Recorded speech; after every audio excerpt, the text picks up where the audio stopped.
up, everybody? Hey, Draymond, over here. What sort of sparked your defense in the second half? They only scored 42 points. I don't think they scored at all the first 3 or 4 minutes of the fourth quarter. And how much of that started with Kevon? Everything started with Kevon. I think all series we've done a good job of defending in the half court. So number one, what sparked our defense is taking care of the ball, not turning the ball over, allowing them to get out in transition, and they had to play against our half court defense.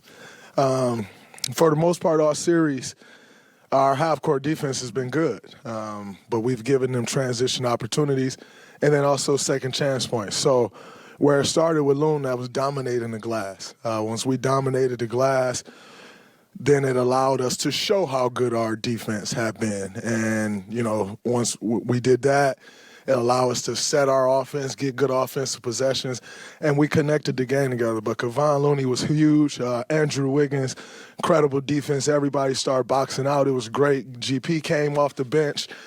He was really into Malik Monk. And, we stuck with our game plan, and it ended up working for us. Draymond, some people doubt if championship DNA is a real thing. Did we just see an example of it? I think it's a real thing. Some people are, you just cut a little differently. You made it a little differently, and then you talk about that DNA, that experience. We leaned into that today, but you got to give those guys a lot of credit. Starting with the head of the snake, Mike Brown, to come to an organization that hasn't seen the playoffs in 16 years and put the team together or bring the team together the way he did is absolutely incredible. So you give Mike Brown credit. De'Aaron Fox being the head of the snake from a player perspective. Led his guys, tough player. One of the futures of this league. And, this won't be the last we see of Fox. This won't be the last we see of the Kings. They're headed in the right direction, and you got to give them a lot of credit. So it was I'm honored to have played in that series, to play in this hostile environment. The fans were incredible. As I continue to progress in my career, you appreciate these moments. You appreciate fan bases like this, loud before the game, loud when the game starts, loud after the game. You have a strong appreciation for environments like this. So I'm very thankful to have played in this series. It was a fun one for us. Draymond, Steph is the first player to ever drop 50 in a Game 7. Can you sense when he's going to have a big game and lock in and really kind of will you guys in a way that he did tonight? Yeah, I knew he'd be locked in. When you have an opportunity like tonight, Game 7, we haven't had this opportunity many times. I think this was our fifth one. We played over 30 series, and this is our fifth Game 7, so they're rare. When you have rare situations, rare players do rare things, and Steph Curry was that tonight. He was absolutely amazing. He controlled the tempo of the game. He controlled the pace. No turnovers. I think he had one turnover the entire game. He had the ball the whole game. You can tell when he's locked in and he's laser focused, there's not many defenses in the world that can stop him. Hey, Draymond. You and Darren had a nice smack talk going throughout this entire series. And after the game, you guys had a nice moment together. If you don't mind sharing what you said to him in that moment. Just pay my respect. I've been in a lot of playoff series against a lot of different guys. And if I'm honest, you leave most with less respect for a lot of guys. Whether it's, how they act in the moment, how they step up to the pressure. I've lost a lot of respect for guys over the years in the playoffs. And then there are some that you gain respect for. There are some that you see and they're cut from that same cloth you feel like you're cut from. And Fox is one of those guys. And so I just paid my respect, man. Hard-fought battle. Obviously, he's on the wrong end of it. We've been there before. Like, I've been to a Game 7 and lost in the first round. That was my second year in the league. We did that against the Clippers. And it's a part of it. You have to go through that to ultimately reach where you want to go. And so was really just showing my love and respect for him as a competitor. I was honored to compete against him today, or this series. Draymond, you kind of alluded to my question when you were answering Maddie's. You guys have played, and this is your 5th Game 7. All of them are pretty famous now. The Clippers won, to Cleveland, beating OKC, and then against the Rockets. Where does this fall just in levels of like gratification, watching what Steph did? Clay said that this is the Steph Curry game of Game 7. Yeah. I mean, when you're in the moment of something, that's always going to feel bigger, I think. And so being in this moment right now, like this feels like the biggest one. Quite frankly, the performance Steph put on, you look at all the things that we've gone through this year as a team. To win Game 5 here and then go home and lay an egg, to then come back here on the road and have to do it all over again and do it even better than you did it in Game 5, which was very impressive. I think that speaks, that speaks volumes. Now, you talk about the last dance, the this, the that, and that takes things up another couple notches, So this one definitely feels special, to watch Steph have the game that he had, total domination. Those are the moments that, I'm a basketball fan. As a fan, you can appreciate. As a teammate, that's the guy you want to go to war with, those guys, not just Steph, the guys that that's the guys you want to go to war with, but the way he performed, man, like, he left no doubt. And I think that's a beautiful thing. We always talk about Game 7 and, how big that is in sports. And to see a GOAT leave no doubt, it's absolutely incredible. Very quick turnaround for Tuesday night. Just early thoughts on the series against the Lakers. Totally different team, than they've been the last couple years. Since they've made those trades at the deadline, they've been an incredible team. I think they finished this regular season 20-9. LeBron is playing more off the ball than he ever has in his career, which is, I applaud. It's hard for a guy like that to make that transition, and he's seamlessly done it. And it's helped their team. Not that LeBron on the ball is a problem, but it's just allowed other guys to do more. So they're playing with confidence. Austin Reeves is playing with a ton of confidence. He's playing great basketball. Rui Hachimura is playing with a ton of confidence. AD is obviously AD. LeBron's LeBron. D'Lo has got it going those last couple games over the course of their last series. They have a bench, so it'll be a tough series. But that's what you expect as you move forward in the playoffs. But we're going up against a very good team.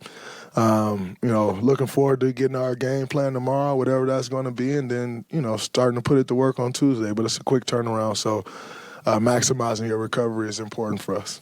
Draymond, of course, you guys, you got the first 2 games at home, though. But we talked to Steve earlier about, the regular season record, which he said, it shouldn't even be talked about. And you have won your last 2 road wins in the playoffs, both here in this building. Just wanted to get your commentary on, how you guys are playing and want to continue playing on the road. Yeah. What was our regular season record overall? Anybody? Yeah. What about our overall record? 44-38. Yeah, who cares?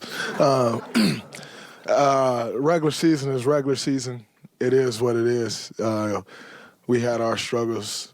We don't make much of it. We didn't come into this series like, man, we haven't won on the road.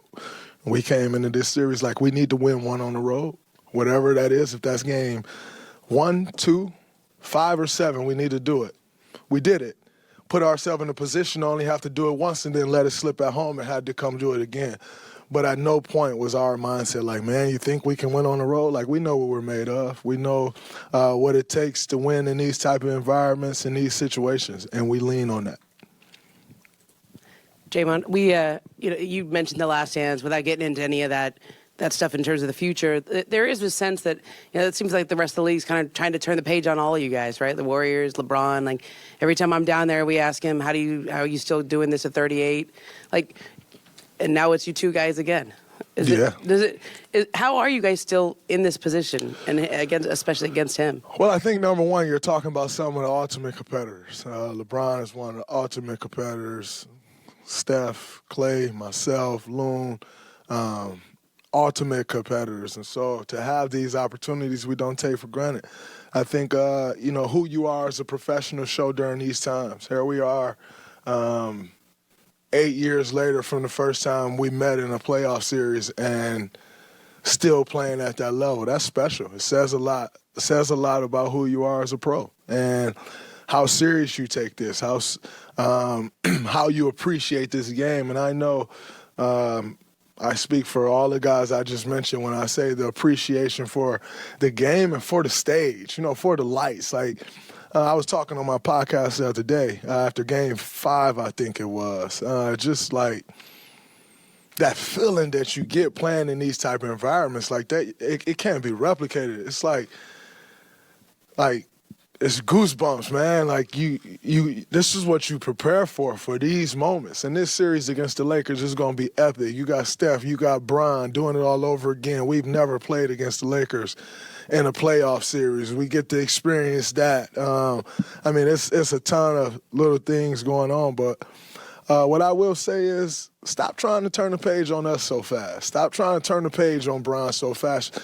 We get so caught up in what's the next thing that we don't appreciate the current. And then you get to the next thing and looking back like, man, I wish we still had that. I wish we could still see this. So for me and our guys, we're going to appreciate this every step of the way and continue to appreciate it, but also put ourselves in the best position we can to be successful. And you go from there and you live with those results, knowing that the work has already been put in. Yes, you have to continue to prepare day in and day out, but the work has been put in, and that's why we're here. You continue to rely on that and lean on it. Draymond, what do you make of Steph when he starts sort of interacting with the crowd and saying things to the crowd and motioning to the crowd? And you mentioned the atmosphere here. What's it take for a star player to have that type of performance and that type of atmosphere? Just laser focused. He knew everything that he wanted to get to versus their defense, and he got to it. He actually missed a couple of shots that he probably would love to get back and still had the night that he had. But it takes a special person to show up in an environment like that and do what Steph did.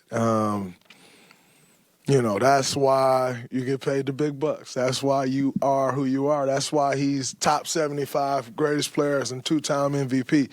That's why. Because no matter what the environment is, you show up in a major way and you carry whatever it is that you have to carry.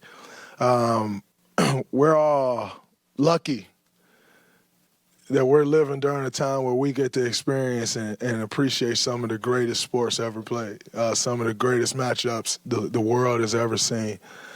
I have a strong appreciation for it as a competitor. I have a strong appreciation for it as a fan. Draymond, you guys faced a lot of adversity this series. You got suspended. What did you learn about yourself and your teammates? I learned nothing about me. I'm pretty in tune with myself.